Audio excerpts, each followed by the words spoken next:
You are not owed anything, not comfort, not recognition, not fairness. The world does not revolve around your preferences, and the sooner you accept this, the freer you become. Entitlement is a silent poison. It makes you believe you deserve more just for existing. It blinds you to your own agency and replaces effort with expectation. But the Stoic walks another path. He doesn't ask, "Why is this happening to me?" He asks, "What can I do with it?" Because strength begins when entitlement ends, and peace begins when you stop demanding and start appreciating. This episode is not just about humility, it's about reclaiming power by letting go of what was never promised to you in the first place. If you've ever felt the weight of disappointment, the sting of unmet expectations, or the anger of not getting what you thought you deserved, listen closely. This is for you. 1. The world owes you nothing. There's a quiet rebellion in accepting this, a deep, almost unsettling liberation, because for most of us, the belief that we're owed something, by life, by others, by the world itself, is planted early. We grow up hearing messages that if we do the right things, play by the rules, stay kind, work hard, show up, then the universe will somehow align to reward us. That success, love, respect, happiness, these things will be delivered like packages with our name on them. But then life happens, and it doesn't always match the narrative. You work hard, but someone else gets the promotion. You love deeply, but they still leave. You give your all and still come up short. And something inside you screams, "This isn't fair." But the truth is, fairness was never part of the agreement, because there was no agreement. The world doesn't owe you success for effort. It doesn't owe you kindness for kindness. It doesn't owe you peace for your suffering. The world owes you nothing. Now that might sound harsh, even cold. But look deeper. That truth isn't there to break you. It's there to set you free. Because the moment you stop expecting life to hand you something, you begin to reclaim power over your own narrative. You stop waiting. You stop resenting. You stop keeping score. And instead, you start building. You start showing up for the work, not because you're promised a reward, but because it's the kind of person you want to be. When we live with entitlement, we carry an invisible burden. We see every delay as an offense, every rejection as injustice, every silence as betrayal, and that mindset is exhausting. It poisons joy. It blinds us to opportunity. It creates a constant undercurrent of frustration. But when you let go of that entitlement, when you truly accept that no one owes you a thing, suddenly everything becomes a gift. Every smile, every chance, every moment of peace becomes something precious. Not because it was promised, but because it wasn't. Marcus Aurelius, writing as a Roman emperor surrounded by power, wealth, and status, still reminded himself daily not to expect ease. He wrote, "Don't go expecting Plato's Republic. Just be content if one small thing today goes as it should." That humility, that grounded realism, is the root of strength, because it strips away illusions and replaces them with clarity. Letting go of entitlement doesn't mean lowering your standards. It means shifting your foundation from what the world should give to what you choose to give to the world. Your focus turns from getting to becoming, from receiving to creating, from waiting to acting. And that's where real peace lives, not in comfort, but in clarity. So if you're feeling overlooked, underappreciated, forgotten, or behind, pause. Ask yourself, what am I clinging to that was never promised to me? What am I expecting from the world that I haven't truly earned, or that no one can guarantee? And then let it go, not in defeat, but in freedom. Because when you stop asking the world to deliver you something it never owed you, you finally get to start delivering yourself to the world. 2. Expectations breed disappointment. Most of our pain doesn't come from what happens. It comes from what we expected to happen. It's not the delay that hurts the most. It's that we believed things would move faster. It's not the silence that cuts us. It's that we thought someone would reach out. It's not even the failure itself. It's that we imagined something else, and reality didn't match the picture we painted in our mind. Expectations, when held tightly, become emotional traps.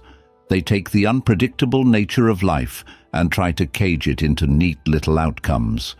But life doesn't fit neatly into our imagined timelines. And when we cling to expectations instead of facing life as it is, disappointment is inevitable. The Stoics warned us about this. Epictetus said, "It's not things that upset us, but our judgments about them." And one of the most dangerous judgments we carry is the belief that something should happen a certain way. That because we've done enough, we deserve a specific result. That because we've been patient, success must follow. But life doesn't work on emotional contracts. It unfolds on its own terms, not ours. When you expect others to treat you exactly how you treat them, you create resentment. When you expect everything to go smoothly because you planned well, you create anxiety. When you expect recognition just because you did the right thing, you set yourself up for bitterness. Expectations turn life into a transaction. I did this, so I should get that. But nothing in nature works that way. The rain doesn't fall just because you're ready. The sun doesn't rise because you asked. Things happen, or they don't. Not based on your wants, but on causes far greater than your control. This doesn't mean you stop hoping, or stop planning, or stop striving. It means you shift your inner posture. You prepare for the best, but detach from needing it. You act with purpose, but let go of the outcome. That's real strength. Not apathy, but equanimity. Not coldness, but clarity. The ability to walk through life with open hands, not clenched fists. Letting go of expectations doesn't kill ambition. It purifies it. You're no longer working for a guarantee. You're working because it's who you are. You're no longer kind just to be treated kindly. You're kind because it reflects your values. And when setbacks come, you're not crushed. You're grounded because you weren't clinging to a fantasy. You were walking with presence. You start to see things as they are, not just as you hoped they'd be. And from that place, your reactions change. You don't take things so personally. You don't spiral when something doesn't go your way.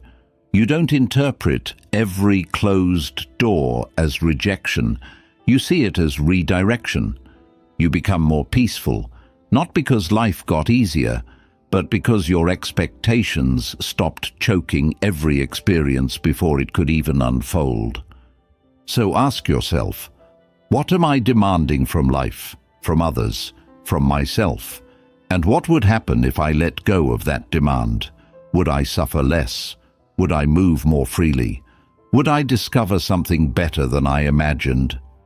The Stoic learns to meet life with clear eyes and an open heart. He replaces "this should happen" with "let's see what happens." And in doing so, he frees himself, not from effort, but from the illusion that he controls the ending.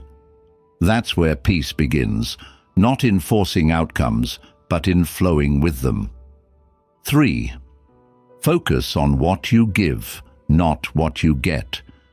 One of the most powerful shifts you can make in life is moving from a mindset of transaction to a mindset of contribution. Most people live in a subtle but constant negotiation with the world. if I give this, will I get that? They give love, hoping to receive it. They show up, hoping to be seen.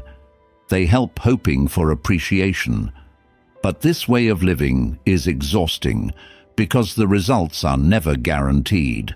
And when the return doesn't match the investment, bitterness grows, slowly, quietly, and deeply.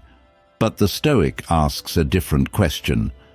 Who do I want to be regardless of what I get in return? That question cuts through the noise.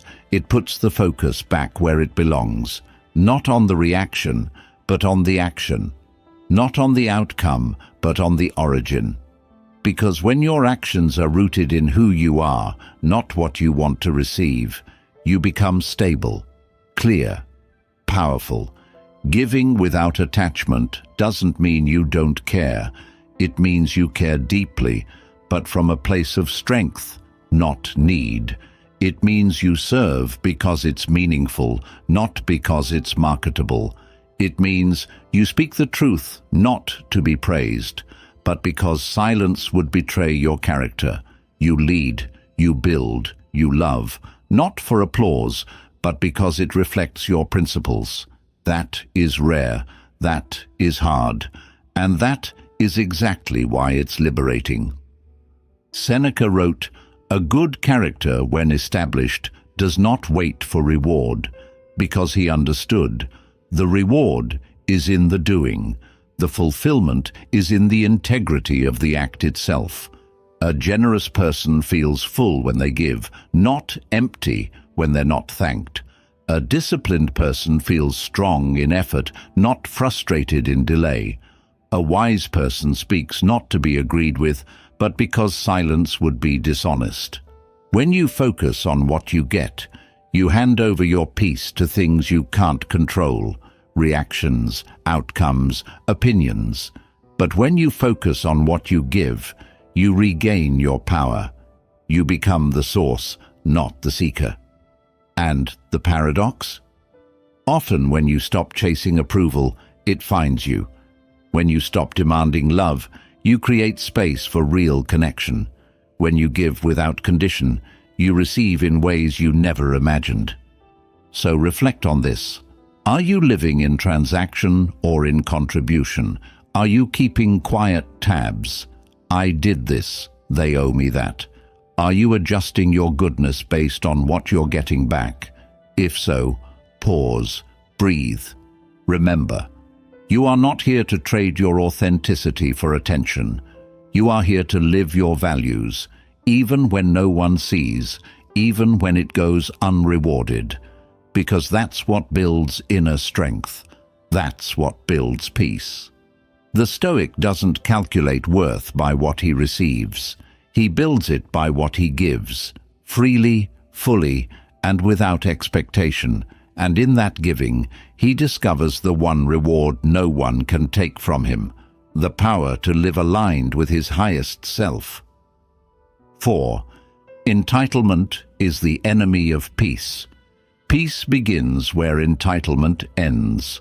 The moment you believe you're owed something, respect, recognition, ease, fairness, you give away your inner stillness. Because now, every unmet expectation becomes an insult. Every delay feels like an injustice. Every challenge becomes personal. Entitlement doesn't just distort your view of the world. It corrupts your relationship with yourself. It places your emotional balance in the hands of things you don't control. And that is the fastest way to live frustrated, reactive, and restless. The entitled mind is constantly scanning, what do I deserve? What am I not getting? It turns life into a courtroom and everyone around you into witnesses for or against your case. But the Stoic doesn't waste his time building imaginary lawsuits against the world. He doesn't argue with reality. He works with it. He understands peace is not given, it's created. Not by bending the world to your will, but by aligning yourself with what is. Epictetus warned us clearly, it is not things that disturb us, but our opinions about them. And entitlement is one of the most dangerous opinions we carry. It's the idea that because we've suffered, we should be compensated. That because we've tried, we should succeed. That because we are kind, we should be treated gently. But life doesn't sign contracts like that. It doesn't pay back pain in predictable ways. And when you cling to those mental contracts, you live in constant violation of your own peace. You start to feel like a victim even when you're not. You start resenting people for not fulfilling roles they never agreed to play, and slowly, without realizing it, you lose your freedom, because entitlement doesn't just disappoint you, it imprisons you. It traps you in the belief that life owes you something in return for who you are. But the truth is, life owes you nothing. And that's not sad, that's freeing. Because if nothing is owed, then everything is a gift. And when everything becomes a gift, gratitude takes root. You stop focusing on what's missing and start appreciating what is. You stop trying to control people and start working on yourself. You stop reacting and start responding. So how do you let go of entitlement? You start by noticing it. Every time you catch yourself saying, "I deserve better," pause. Ask yourself, do I truly? Or am I using that belief to avoid taking responsibility? Then redirect. Instead of expecting more, become more. Instead of demanding fairness, embody grace. Instead of clinging to what should be, meet life as it is, with open hands and a clear mind. Peace doesn't come from getting what you believe you deserve. It comes from releasing the need to deserve anything at all, from showing up again and again because it's the right thing to do, not because it guarantees anything in return. That's strength. That's freedom. That's Stoicism. And that is how you become untouchable, not because life bends to your demands, but because your soul no longer depends on them. 5. Replace demands with gratitude. There's a shift so subtle, it can go unnoticed. Yet it changes everything. The moment you stop saying, "I need more," and start saying, "Thank you," that shift from demand to appreciation is not just a change in language. It's a complete reorientation of the soul. Because when your heart is full of demands, it cannot hold peace. But when it's grounded in gratitude, even the smallest moment becomes enough. Most people walk through life with a hidden list of what the world should provide, a silent script of how people should treat them, a fantasy of how smooth the journey should be. And when reality doesn't match the script, frustration rises. We start thinking, this isn't fair, this isn't how it's supposed to go. But that "supposed to" is the problem. It's not the pain that makes us bitter. It's the belief that the pain shouldn't be there. It's not the delay that makes us anxious. It's the assumption that it should have happened by now. Gratitude dismantles that illusion. It doesn't deny suffering. It transforms your relationship with it. It looks at the same situation, the same challenge, the same setback, and instead of asking, "Why me?" it whispers, "Even this has something to teach me." That's not weakness, that's wisdom. Because the Stoic understands, life doesn't owe him anything, so whatever he's given, however small, is met with appreciation, not assumption. Seneca once wrote, "Nothing is more honorable than a grateful heart," and he wasn't speaking from a place of comfort. He was exiled, targeted, betrayed, yet he still found space in his soul to be thankful, not for everything, but in everything. Because gratitude isn't about pretending everything is good. It's about choosing to see the good that still exists, even in the dark. When you replace demands with gratitude, you become harder to disturb. The minor inconveniences stop stealing your energy. The lack of recognition no longer feels like rejection. You stop measuring your life by what's missing and start living it based on what's already present. And in that shift, your energy becomes magnetic, not because you chase more, but because you reflect enough. So ask yourself honestly, what are you demanding right now? From others? From life? From yourself? And what would happen if you released the demand and replaced it with a deep breath of gratitude? Could you feel lighter? Could you move freer? Could you find strength, not by adding more, but by finally seeing what's already here? Gratitude is not passive. It's not naive. It's a daily discipline, a mental training, a stoic practice. It takes strength to say thank you when you don't feel like it.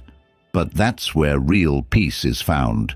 Not in a perfect life, but in a grateful one. Not in controlling the external world, but in mastering your internal one. Because in the end, what you thank grows.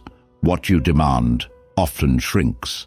And what you appreciate has a way of returning tenfold.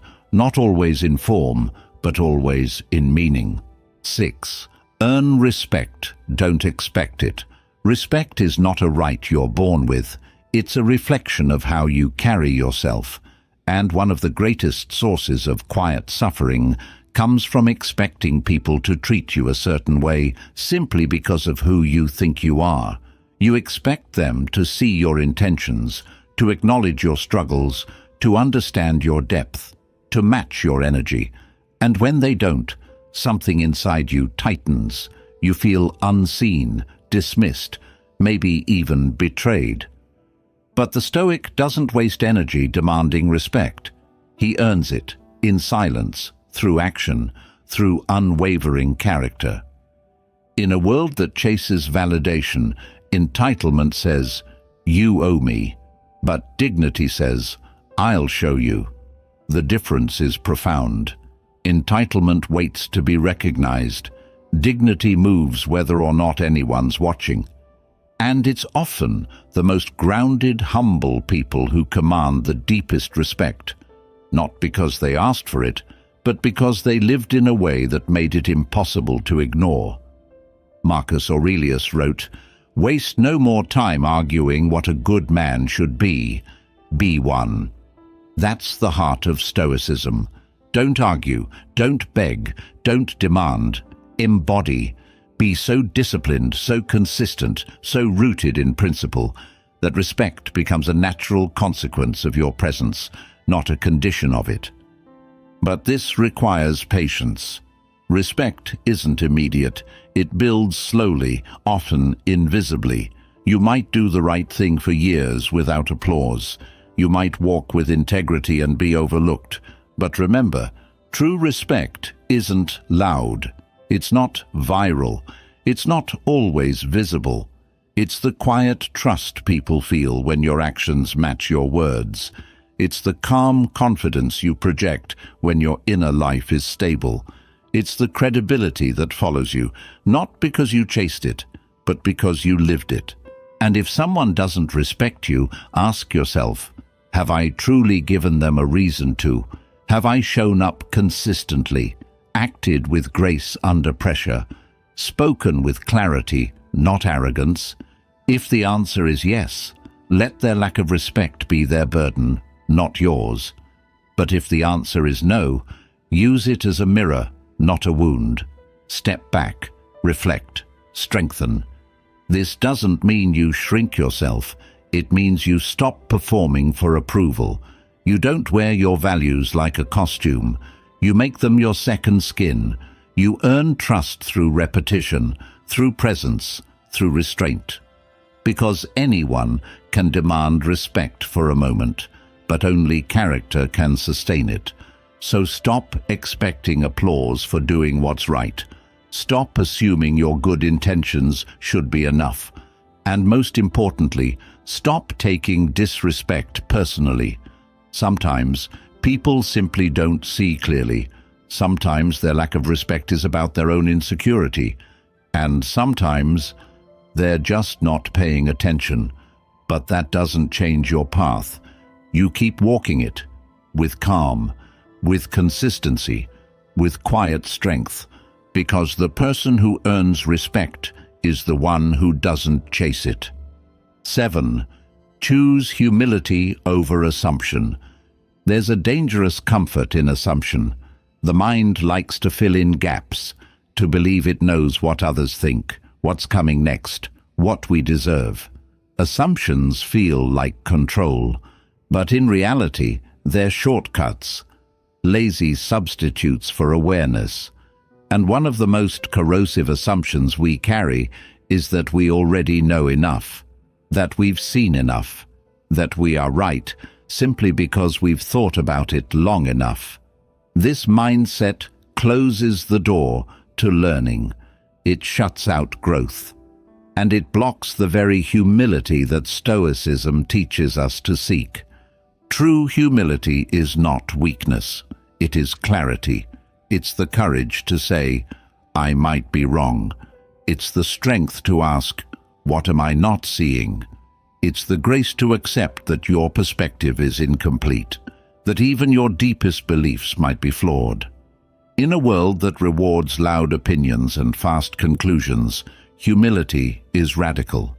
It means you choose curiosity over pride, silence over noise, observation over reaction.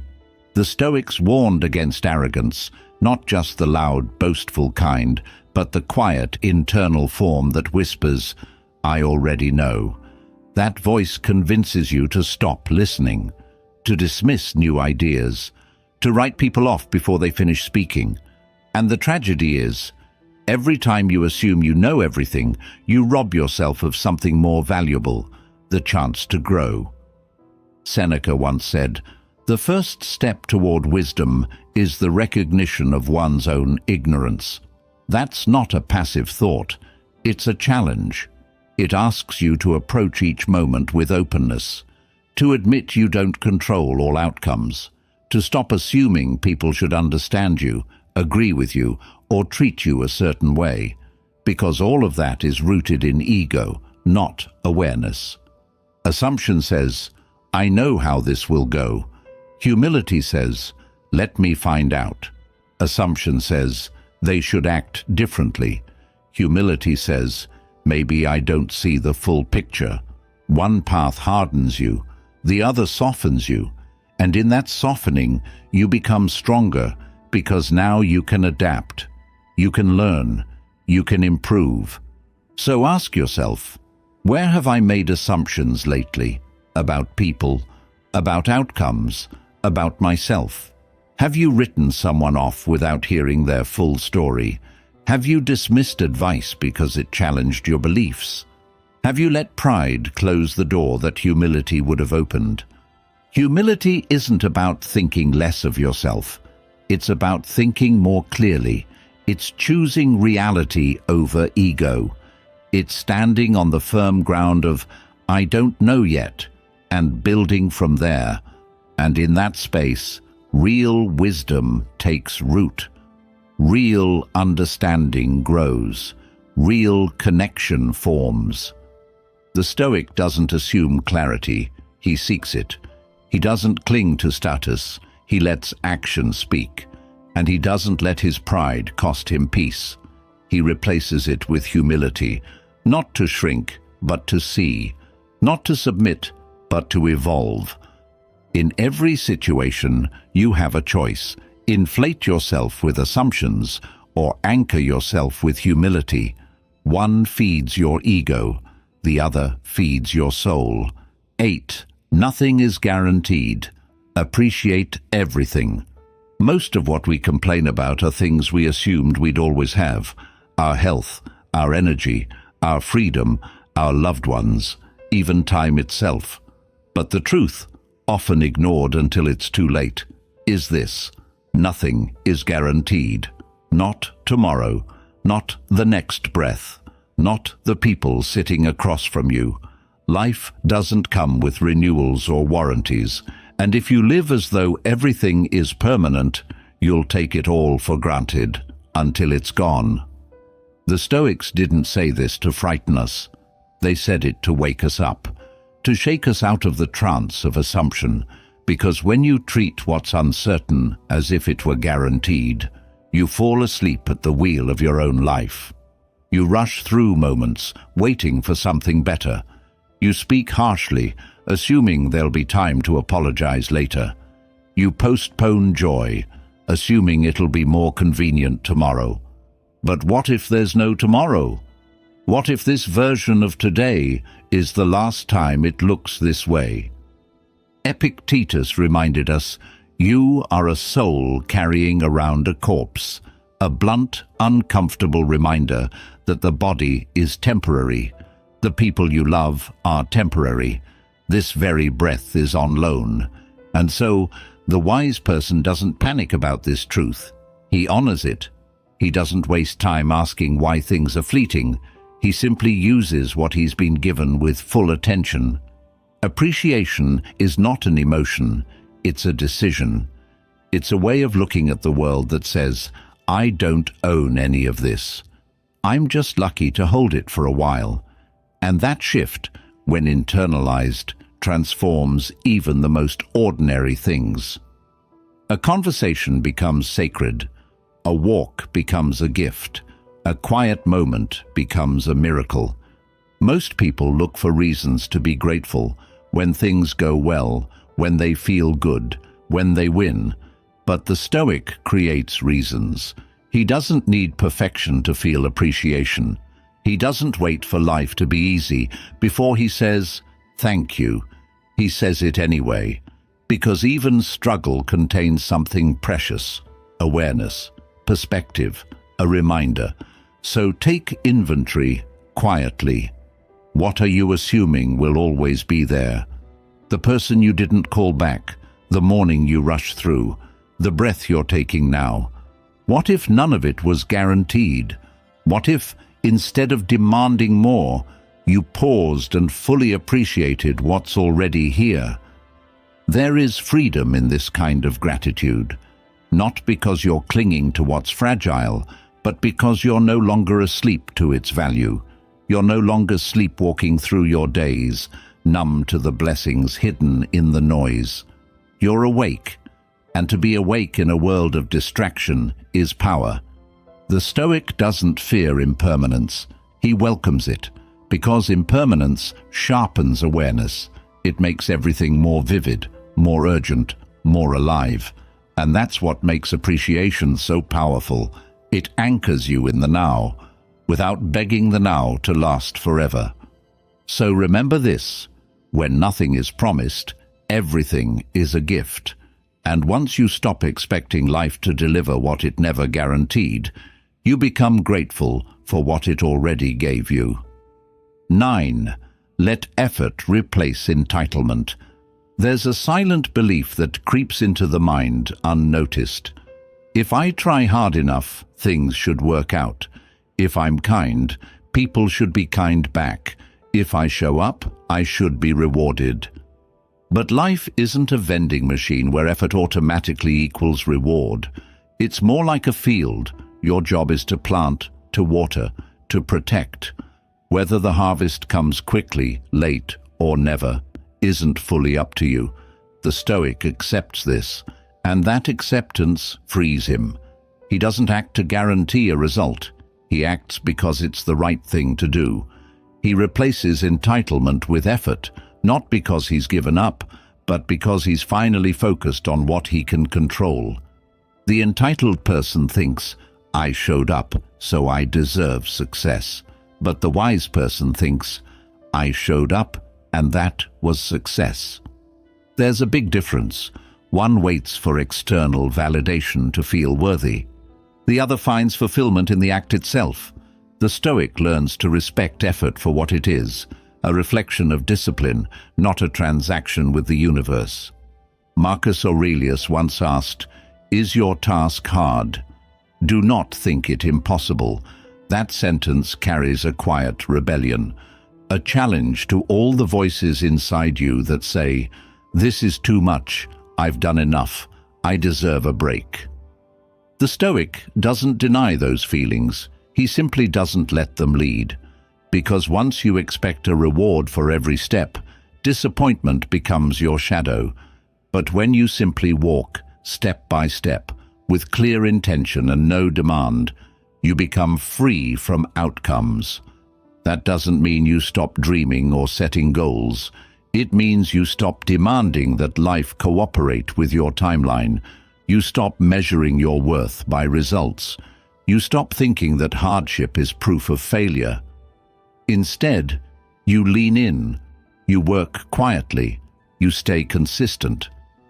And slowly, the results take care of themselves, not always as expected, but often in deeper, more meaningful ways. So ask yourself, are you acting out of purpose or out of entitlement? Are you doing the work because it's part of who you are, or because you expect something in return? When the applause doesn't come, do you keep going? When no one notices your effort, do you still show up with full integrity? Effort isn't glamorous, it doesn't trend, but it's the difference between those who build a strong inner world and those who just decorate the surface. Effort rewires your mind. It shapes your values. It teaches you to find satisfaction not in what you get, but in who you become by doing the work. So let entitlement fade. Let it die quietly, and in its place, plant effort. Relentless, quiet, sincere effort. Not because the world owes you anything, but because you owe it to yourself to try. Not for a guarantee, but for the growth, for the focus, for the discipline, for the pride of knowing you kept your word to yourself, even when no one else was watching. That's where power lives, not in what you demand, but in what you earn. 10. Receive with grace, not grievance. There's a subtle test life gives us every day. It's not in how well we speak, how loudly we defend ourselves, or how clearly we state our desires. It's in how we receive, how we accept what comes to us, especially when it's not what we planned, not what we hoped for, and not what we think we deserve. Do we meet life's offerings with grace or with grievance?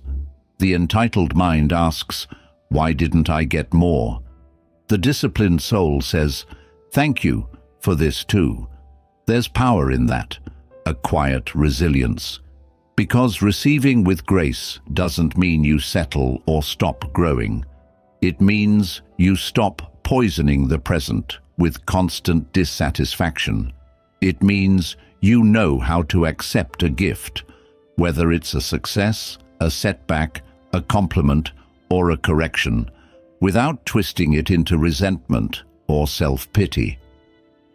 Some people receive praise and immediately deflect it. It wasn't a big deal. Others receive help and feel shame. I should have done it alone. And many receive challenges and collapse under the weight of why me. But the Stoic receives life the way a warrior receives terrain, not asking if it's fair, but asking how to move wisely through it. Seneca said, "We should take whatever happens with equanimity and accept it as part of the whole." In other words, don't cherry-pick reality. Don't accept only what flatters you. Welcome what challenges you too. That's where growth lives, not just in the giving, but in the gracious receiving. It's easy to clench your fists at life, to meet each disappointment with complaint, to feel like you're always coming up short. But that reaction drains you, it steals your clarity, and more importantly, it keeps you stuck in a cycle of resistance. You become so obsessed with what you didn't get that you miss what you actually have. Grace, on the other hand, is a state of openness. It says, "This is what came. I will learn from it. I will honor it. I will rise through it." That doesn't mean passivity, it means poise. You don't react from ego. You respond from strength. You don't take things personally. You take them consciously. So how do you practice receiving with grace? Start small. Accept a compliment without minimizing it. Accept a delay without assuming it's an attack on your worth. Accept a moment of silence without filling it with noise. Accept that sometimes life is quiet, hard, unpredictable, and yet still full of meaning if you're willing to listen. Receiving well is an art.